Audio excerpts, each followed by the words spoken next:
우리가 누구나 바라고 원하는 대로 모든 인생들이 우리들의 인생들이 잘 되기를 원합니다.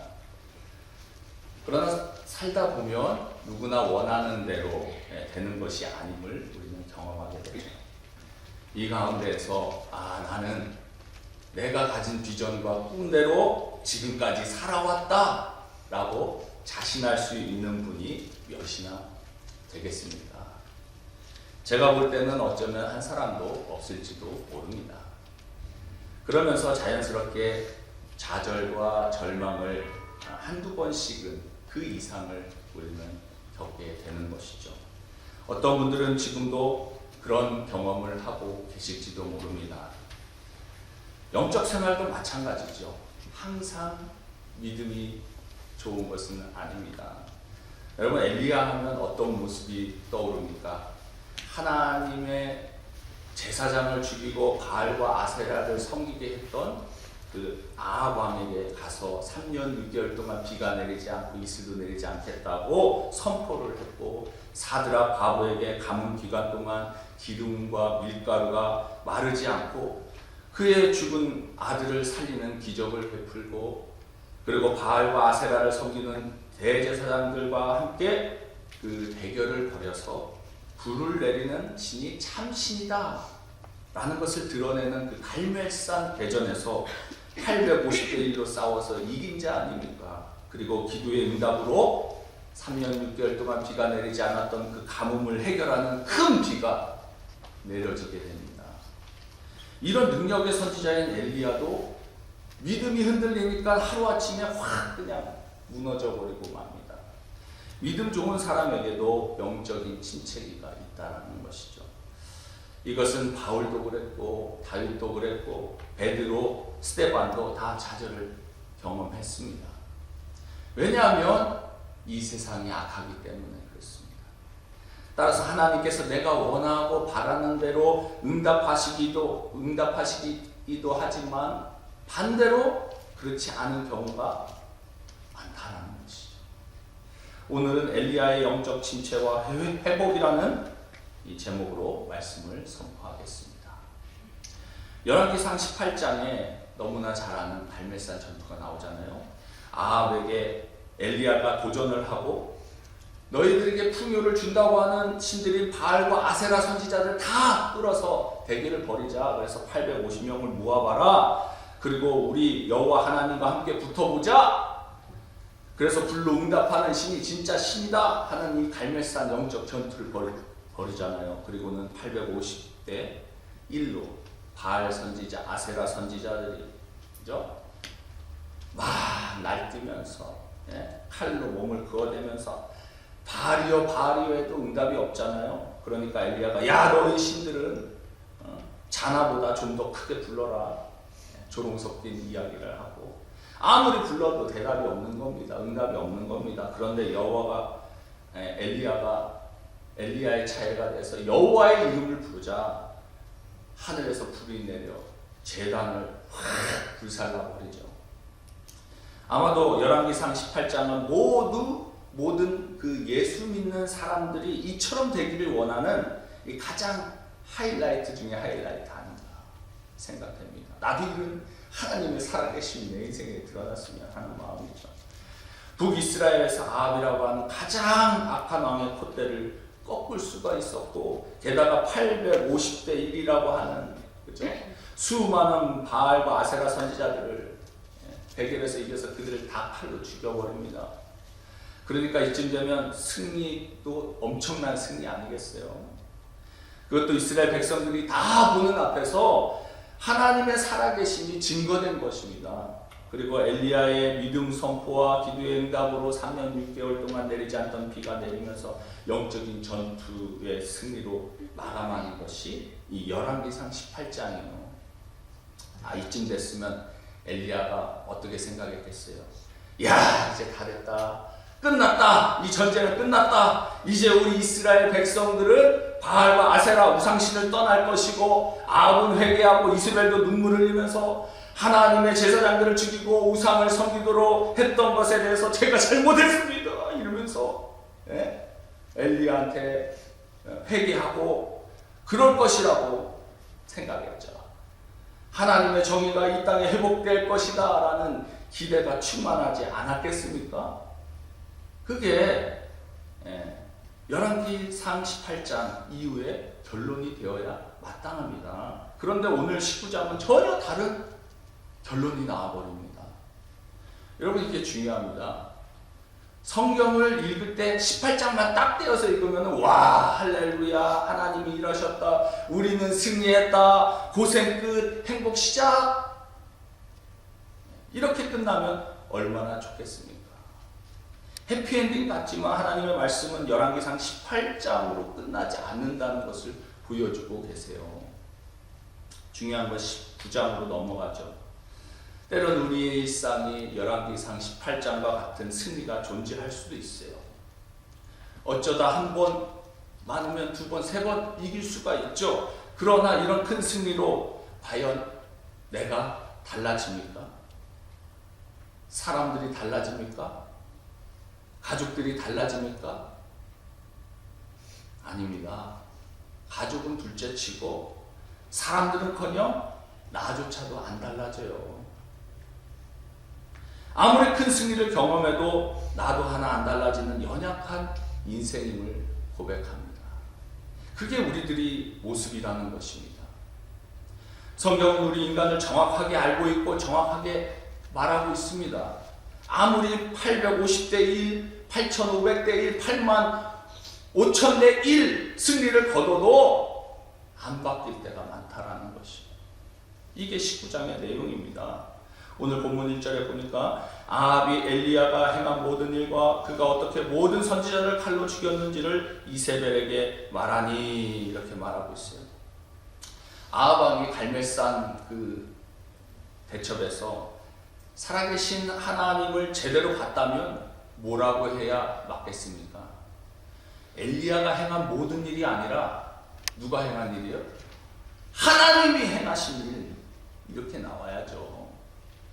하나님이 행하셨잖아요. 실제로 하늘에서 불이 내려서 제단을 모두 불살라 태워버렸잖아요. 실제로 하나님이 하신 일이죠. 그러나 그렇게 말하지 않습니다. 아합 왕이 엘리야가 모든 행한 일과 그가 어떻게 모든 선지자를 칼로 죽였는지를 이세벨에게 말하니까라고 말하고 있습니다.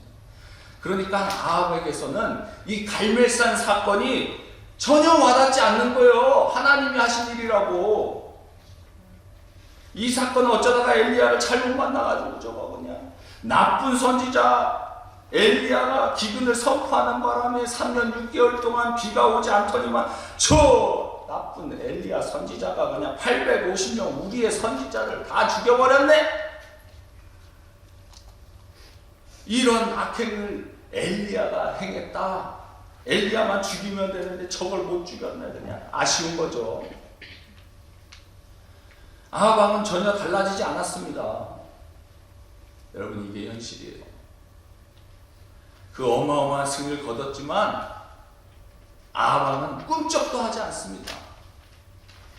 이세벨에게 말을 전하고 나서 이세벨이 어떻게 해요? 2절에 이세벨이 사신을 엘리야에게 보내어 이르되 내가 내일 이맘때에는 반드시 내 생명을 저 사람들 중 한 사람의 생명과 같게 하리라. 그렇게 하지 아니하면 신들이 내게 벌 위에 벌을 내림이 마땅하니라 한지라. 이세벨이 엘리야에게 메신저 사신을 보냅니다. 엘리야가 어디 있는지를 아는 거죠. 사신을 보냈다는 것은 무슨 얘기입니까? 엘리야는 지금 자신감에 차 있었을 것입니다. 이쯤 되면 아합 왕도 나를 못 건드리겠지. 악한 여왕 이세벨도 못 건드릴 거야? 이쯤 되면 백성들이 다 내 편이고 온 백성들이 다 이제 바알과 아세라를 버리고 하나님을 믿을 것이다. 이렇게 생각했을 것이죠. 그런데 여왕 이세벨이 사신을 보내고 메신저를 보내서 뭐라고 합니까? 너 내일 이맘때에 죽일 거야. 이렇게 말합니다. 이 이세벨의 편지를 받은 엘리야를 생각해 보십시오. 너 내일 내가 죽일 거야. 근데 왜 오늘 안 죽이고 내일 죽인다고 합니까? 그죠? 죽이려면 몰래 가서 죽여야지. 백성들의 여론이라는 게 있잖아요. 적어도 이세벨도 머리가 있는데 오늘 이런 어마어마한 사건이 벌어졌는데 오늘 엘리야를 죽이면 어떻게 됩니까? 백성들이 들고 일어나지 않겠어요. 아니 불로 응답하는 여호와의 선지자를 왜 죽이냐? 그럴 거 아닙니까? 그래서 뭘 깨달은 거예요? 이세벨이 하루만 지나면 된다는 거예요. 하루만 지나면 이 들끓는 민심은 가라앉을 것이다. 단 하루면 된다는 거예요. 하루만 지나면 백성들이 너를 외면할 것이고, 단 하루만 지나면 너는 잊혀질 것이고, 단 하루만 지나면 난 널 죽여도 괜찮아. 이세벨은 확실하고 있는 거죠. 이게 현실입니다. 우리들의 마음은 어제 다르고 오늘 다르잖아요. 또 오늘 다르고 내일 다릅니다. 그게 우리의 마음이라는 것이에요. 이스라엘 백성들이 불을 내리고 비를 내리시 하나님을 경험하고서 할렐루야 하나님을 찬양하라, 바알과 아세라를 선지자들을 다 죽여라. 그래서 바알과 아세라 선지자 850명을 싹 다 죽였잖아요. 그러면서 여호와는 참신이시로다, 여호와는 참신이시로다 두 번이나 외치잖아요. 이세벨은 꿰뚫어 보고 있는 겁니다. 하루면 된다. 하루만 지나면 이 민심은 다 가라앉아 버릴 것이고, 그럼 내가 널 죽여도 아무도 뭐라 안 할 테니 내가 너 내일 죽일 거야. 그러면서 뭐라고 합니까? 그렇게 하지 아니하면 신들이 내게 벌 위에 벌을 내림이 마땅하니라 한지라. 내가 너 못 죽이면 신들이 나를 죽일 거라는 거예요. 여러분, 이게 얼마나 강력한 의지입니까? 의지 중에 가장 의지가 자기 저주 아닙니까? 그거 못하면 정말 내가 죽든지 너가 죽든지 너 죽고 나 죽자 사생결단하는 거죠. 어마어마한 이야기죠. 한 나라의 그 왕비가, 그것도 가장 악하고 독재를 하는 그 왕비가 죽이겠다고 하면 죽은 목숨이나 다를 바 없는 겁니다. 이에 엘리야가 도망하기 시작합니다. 3절에 그가 이 형편을 보고 일어나 자기의 생명을 위하여 도망하여 유다에 속한 브엘세바에 이르러 자기의 사원을 그곳에 머물게 하고, 그가 이 상황을 보고 일어나서 자기의 생명을 위하여 도망치기 시작합니다. 능력이 하나님의 사람이 낙심이 되어 도망하는 거예요. 왜요? 세상이 바뀌지 않으니까. 갈멜산 대첩을 통해 어마어마한 승리를 거뒀는데 세상은 바뀌지 않고 꿈쩍하지도 않습니다. 아합은 회개하지 않고 이세벨은 뉘우치지도 않습니다. 오히려 자신을 찾아 죽이겠다고 덤빕니다. 엘리야는 힘이 꺾이는 거죠. 왜 일이 이렇게 되나? 도망치는 겁니다. 도망해서 어디로 갑니까? 유다에 속한 브엘세바에까지 내려가기 시작합니다. 그곳에 자기 사안을 머무르게 해요. 북쪽 이스라엘에 있던 엘리야가 최남단, 유다에서도 최남단 브엘세바에까지 가는 것이에요.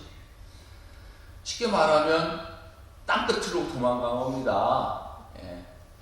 여기에서 더 가면 어디예요? 이방 민족들이 있는 곳으로 가는 거예요. 더 이상 갈 곳이 없고 이방인의 땅으로 갈 수밖에 없는 겁니다. 브엘세바라는 이름은 맹세의 의무이죠. 하나님이 너를 지켜주겠다는 그 맹세를 붙들러 가서도 마음이 놓이지 않아 자기의 사안을 거기에 두고 자기는 어디로 갑니까? 광야로 갑니다. 4절에 보면 자기 자신은 광야로 들어가 하룻길쯤 가서 한 로뎀나무 아래에 앉아서 자기가 죽기를 원하여 이르되 여호와여 넉넉하오니 지금 내 생명을 거두시옵소서. 나는 내 조상들보다 낫지 못하이다 하고, 엘리야가 광야로 들어가서 로뎀나무 아래서 자신의 조상들보다 낫지 못하나이다. 차라리 하나님 날 죽여주십시오. 저를 죽이시고 끝내시죠. 이렇게 하는 겁니다. 지금 광야의 로뎀나무에 앉아 드러누워 죽여달라고 하는 이 사람을 보고 누가 갈멜산 꼭대기에서 하나님의 응답을 받아 하늘에서 불이 내려서 떨어지게 하고 기도의 응답으로 비를 내리게 했던 능력의 종 엘리야라고 누가 이야기하겠습니까? 갈멜산 대첩에서 살아계신 하나님을 보았음에도 아합 왕과 이세벨은 달라지지 않고 이스라엘 백성들은 자신의 편이 되어주지 않습니다. 이런 기적을 보았으면 백성들이 들고 일어나서 이세벨을 죽여라 이래야 되는데 아무도 움직이지 않습니다. 아마도 엘리야의 기도 가운데 억울함이 터져 나오지 않았겠어요. 하나님, 이게 뭡니까? 하루 뒤면 저는 정말 죽을 것 같습니다. 이러자고 내가 지금까지 주를 위해서 사역했습니까? 이러자고 내가 303년 6개월 동안 기근을 버텨냈습니까? 까마귀 물어다 주는 거 먹으면서 사르밧 과부에게 빌붙으면서 버텼던 제가 뭐가 됩니까? 어쩌면 하나님을 향하여 원망을 내뱉을 수 있었을 것이. 여러분, 이게 우리의 솔직한 마음 아니겠어요? 우리 마음을 다하여 기도하고 주를 위해 열정을 다했는데, 전도했는데 상황이 달라지지 않습니다. 달라지지 않는 사람들을 보면 답답하고 차라리 하나님 그냥 날 잡수셔 이렇게 되는 겁니다. 하나님 그냥 딱 날 죽이십시오. 그냥 끝내십시오. 왜 이렇게 힘듭니까? 하나님 그냥 날 좀 빨리 데려가 달라고. 이런 절망적인 마음을 엘리야가 토로하고 있는 겁니다. 너무 답답한 거죠. 아니 뭐 이럽니까? 이거밖에 안 됩니까? 차라리 그냥 절 데려가시고 끝냅시다 하는 이런 하소연이 있는 상태에서 쓰러져 잠을 자고 있는 겁니다. 이걸 통해 알게 되는 것은 엘리야가 겪은 영적인 침체는 어떻게 생겨나게 되었는가? 자기 뜻대로 결과가 나오지 않았기 때문입니다. 850대 1로 싸우고 3년 6개월 동안의 가뭄에서 피를 내리게 했으면 아방의 마음이 돌이켜서 하나님께로 향해야 되는데 오히려 아방이 있었던 일을 자기 부인 이세벨에게 고하니까 이세벨이 자기를 죽이겠다고, 이런 위험한 상황이 된 것이죠.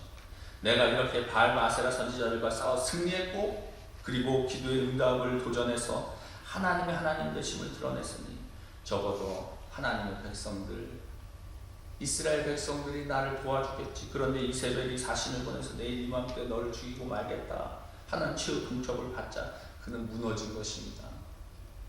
영적 침체에 빠져버리고 만 것이죠.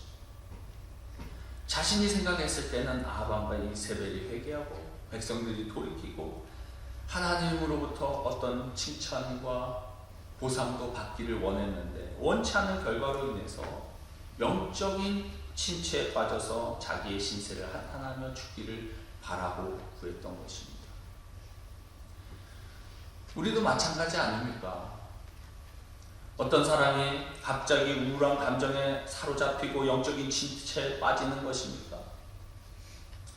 여러분, 영적 침체에 빠지는 사람들은요, 대충대충한 사람들이 아닙니다.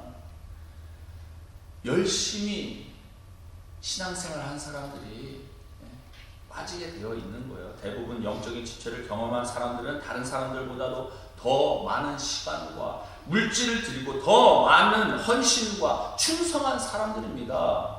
다른 사람들보다도 어쩌면 더 열심히 충성했던 그들이 어느 한순간에 마음이 무너지고 우울한 감정에 사로잡히고 영적인 침체에 빠져드는 것입니다. 왜 그렇습니까? 자신이 원하는 결과가 나오지 아니하니까. 아무도 자기를 알아봐 주지 않으니까.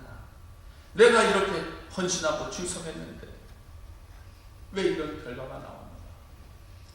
왜 사람들은 알아주지 않는가?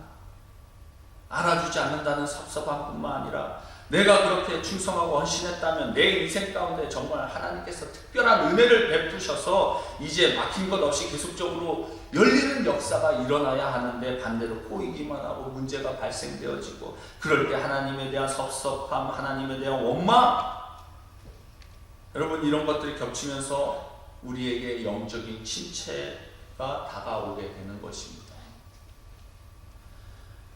이것은 다 마찬가지 아닙니까?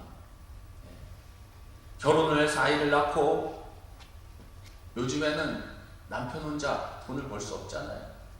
맞벌이로 일을 하면서 두 아이의 엄마로서 최선을 다했는데 나름대로 최선을 다했는데 남편이 몰라줍니다. 어려운 가운데서 시부모에게 최선을 다해 섬겼는데 왜 당신은 부모에게 그렇게밖에 못하냐고 핀잔을 듣습니다.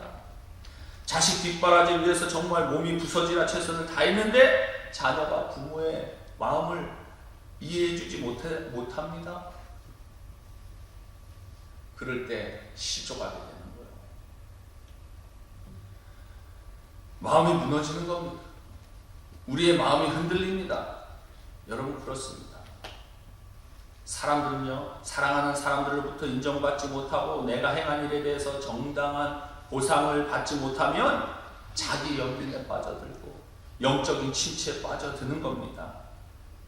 엘리야가 이랬다는 거예요. 그러나 하나님께서 절망 가운데 영적 침체에 있던 이 엘리야를 회복시켜 주십니다. 엘리야가 잠을 자고 음식을 먹으며 충분한 휴식을 취하게 하시죠. 5절에 보면 로뎀나무 아래에 누워 자던 천사가 그를 어루만지며 그에게 이르되 일어나서 먹으라 하는지라. 엘리야가 하나님 이세벨 손에 죽느니 하나님 날 죽이십시오. 죽겠습니다. 하소연하다가 지쳐서 포기하고 잠든 거 아닙니까?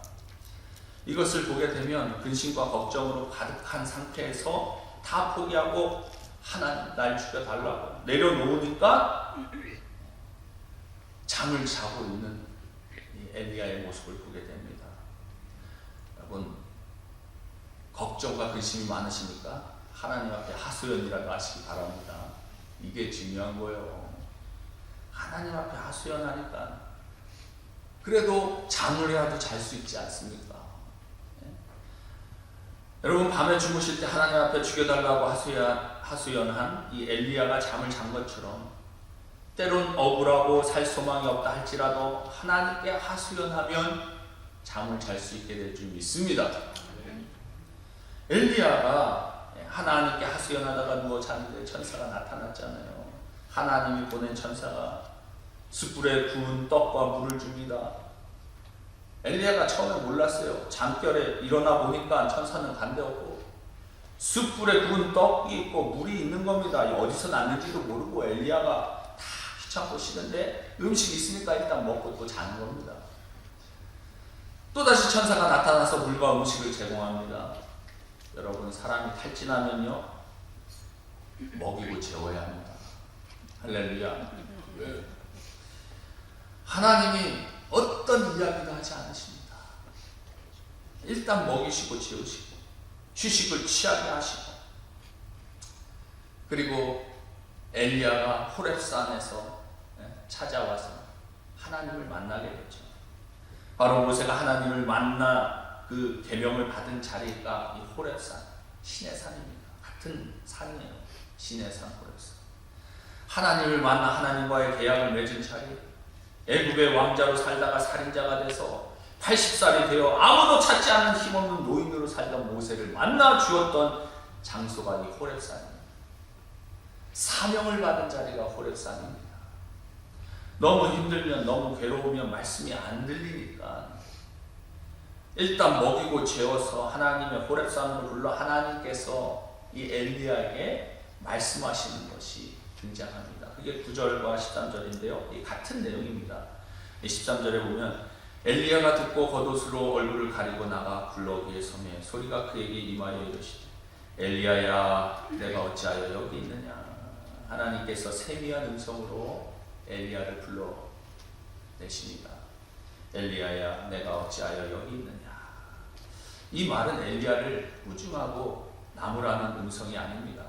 책망하는 소리가 아닙니다. 세미한 음성, 부드러운 음성, 그죠? 위로해주는 음성으로 하나님이 말씀하셨겠죠. 엘리야야 내가 지금 어디 있느냐. 이 말은 무슨 말입니까? 너 왜 이렇게 실망하고 너 왜 이렇게 괴로워하니? 왜 그렇게 지금 힘이 빠졌니? 여기 오는 동안 얼마나 힘들었니? 괴로웠지? 내가 네 마음 잘 안다. 이렇게 말씀하시는 거죠. 결국 내가 나를 만나러 왔구나. 이 말씀입니다. 그러자 엘리야의 마음 가운데 울분이 탁 터지는 겁니다. 14절에 그가 대답하되 내가 만군의 하나님 여호와께 열심히 유별하오니 내가 그렇게 열심을 가지고 하나님의 성령을 알지 않습니까? 이는 이스라엘 자손이 주의 언약을 버리고 주의 제단을 헐며 칼로 주의 선지자들을 죽였으며 오직 나만 남았거늘 그들이 내 생명을 찾아 빼앗으려 하나이다. 하나님, 내가 정말 하나님을 위해 얼마나 열심히 사역했는지 아시죠? 아브람과 이세벨이 이스라엘 백성들이 하나님을 위해 열심히 혼자 사역하는 내 생명을, 이제 나 하나밖에 남지 않은 내 생명을 뺏으려 합니다. 그러면서 울고불고 하는 거죠. 저 나쁜 놈들은 회개하지 아니하고 계속 나쁜 악을 행하고 저만 남았습니다. 저만. 이제 죽으면 끝났는데 하나님 어떡하실 거냐고. 그게 10절 14절 동일한 대답을 하는 거예요. 엘리야가. 이 하나님께서 그에게 동역자를 세울 것을 명령하시고 사명을 주십니다. 그래서 아람에 가서 왕을 세우고 북이스라엘의 왕을 세우라. 기름을 부어라. 그리고 후계자 선지자들을 너를 대신할 후계자 엘리사를 세우라. 이렇게 사명을 주십니다. 그러면서 하나님께서는 이들을 통해서 심판을 하시겠다. 그리고 말씀하시죠. 이 말씀을 통해서 우리가 알아야 되는 것은 우리는 혼자가 아니라는 겁니다. 할렐루야. 동역자로 묶어주신 줄 믿습니다. 할렐루야. 그러고 나서 엘리야가 또 다른 동역자가 있음을 하나님이 말씀하시죠. 가장 유명한 말씀입니다. 18절에 그러나 내가 이스라엘 가운데에 7,000명을 남기리니 다 바알에게 무릎 꿇지 아니하고 다 바알에게 입 맞추지 아니한 자니라. 아마도 이세벨로부터 계속해서 고난을 당하고 도망 다니고 그리고 붙잡혔을 때 어쩌면 죽임을 당할 수도 있는 어려움을 겪고 있는 하나님의 공동체였을 겁니다. 그럼에도 불구하고 각자 위치에서 여전히 하나님을 신실하게 예배하는 예배자가 7,000명이나 있다 말씀하고 있어요. 바알에게 무릎 꿇지 아니한 7,000명이 남아서 너에게 큰 힘이 될 것이다. 위로와 도움과 확신을 선포하십니다. 사랑하는 성도 여러분, 하나님을 진정으로 의지하고 신뢰하고 붙드는 자가 나 혼자만 남았다고 생각되십니까? 저는 이 바알에게 무릎 꿇지 아니한 7,000명이 남아있다라고 믿습니다. 아멘. 여러분, 이 7,000명이라는 숫자는 정확하게 카운트해서 7,000명이 아니에요. 7이라는 숫자는 완전수입니다. 1000은 셀 수 없다라는 거죠. 즉 바알에게 무릎 꿇지 않은 하나님의 사람이 셀 수 없이 많다라는 것입니다. 이 세대, 이 세상 풍조와 세상의 문화와 세상의 가치관이 바뀐다 할지라도 하나님만을 예배하는 사람, 그리고 이 세대를 본받지 않고 하나님의 뜻을 분별하여 하나님의 역사를 이루는 사람들이 있다라는 거예요. 하나님의 말씀으로 하나님의 공동체가 건재하다라는 것을 보여주심으로 다시금 엘리야가 기력을 회복하여 돌아가게 만들어 주십니다. 여러분, 이것은 구약 시대에만 있는 것이 아니에요. 신약에도 바울 사도가 함께했던 신앙인들에게 권면하고 위로했던 그 인용했던 이 구절이 이 엘리야의 이야기입니다. 로마서 11장 1절에서 5절 말씀 보면 그러므로 내가 말하노니 하나님이 자기 백성을 버리셨느냐? 하나님이 자기 백성을 버리셨느냐? 그럴 수 없느니라. 나도 이스라엘인이요 아브라함의 씨에서 난 자여 베냐민 지파라. 하나님이 그 미리 아신 자 백성을 버리지 아니하셨나니 너희가 성경이 엘리야를 가리켜 말한 것을 알지 못하느냐? 엘리야를 가리켜 말한 것을 알지 못하느냐? 그가 이스라엘을 하나님께 고발하되 주여 그들이 주의 선지자들을 죽였으며 주의 제단을 헐어버렸고 나만 남았는데 내 목숨도 찾나이다 하니 그에게 하신 대답이 무엇이냐? 내가 나를 위하여 바알에게 무릎 꿇지 아니한 사람 7,000명을 남겨두었다 하셨으니 그런즉 이와 같이 지금도 은혜로 택하심을 따라 남은 자가 있느니라. 할렐루야. 하나님이 택하신 자기 백성을 버릴 수 있느냐? 부를 수 없다. 남겨진 7,000명은 하나님의 은혜로 택한 남은 자가 있다. 여기서 강조하는 것은 하나님이 자기 백성을 버릴 수 없다는 거예요. 예전에는 그죠? 그래도 기본 35명 왔잖아요. 우리 교회가 많게는 40명도 넘게 오고. 그런데 여러 가지 상황으로 인해서 출석 숫자가 줄어들고, 그러다 보면은 마음이 낙심이 되고, 하나님께서 우리 교회를 버리셨는가? 이렇게 상상을 한다면 여러분들은 저에게 뭐라고 위로를 하시겠어요? 하나님이 자기 백성을 버리셨느냐? 그럴 수 없느니라. 하나님께서 자신을 위해서 바알에게 무릎 꿇지 아니한 7,000명을 낳았다. 그러니까 은혜로 택하심을 따라 남은 자가 지금도 존재한다는 거예요. 이 세상 풍조와 세상의 문화와 세상의 가치관이 바뀐다 할지라도 하나님만을 예배하는 사람, 그리고 이 세대를 본받지 않고 하나님의 뜻을 분별하여 하나님의 역사를 이루어가는 사람들이 있다는 겁니다. 할렐루야. 여전히 7,000명보다 훨씬 더 많은 정말 하나님을 신실하게 따르는 하나님의 백성들이 있다는 것을 믿고, 그렇게 동역자들과 함께 이 세상을 살아가는 그런 마음들로 살아가실 수 있길 바랍니다. 엘리야에게 아주 세미하고 부드러운 음성으로 다가오셨듯이 어찌하여 내가 지금 여기에 있느냐?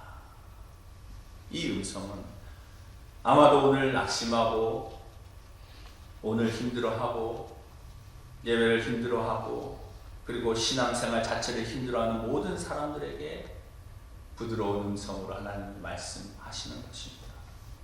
그리고 앞으로 하나님이 가지고 계신 원대한 계획과 함께 동역자들이 이렇게 많다는 것을 보여주심으로 길을 걸어갈 수 있게 힘을 주실 것입니다. 여러분, 오늘 이 말씀의 위로를 얻으시기 바랍니다. 자상하게 음식을 공급하시고 위로하시고 동역자를 붙여주시고 사명을 주심으로 엘리야를 회복시켜 주셨듯이 하나님께서 우리를 영적인 침체에서 회복시켜 주실 것입니다. 하나님의 계획 가운데 앞으로의 사명을 다시 한번 우리에게 주시고 일으키셔서 또 하나님 앞에 나아가실 수 있는 저와 여러분들 다 되시길 주님의 이름으로 축원드립니다. 기도하겠습니다.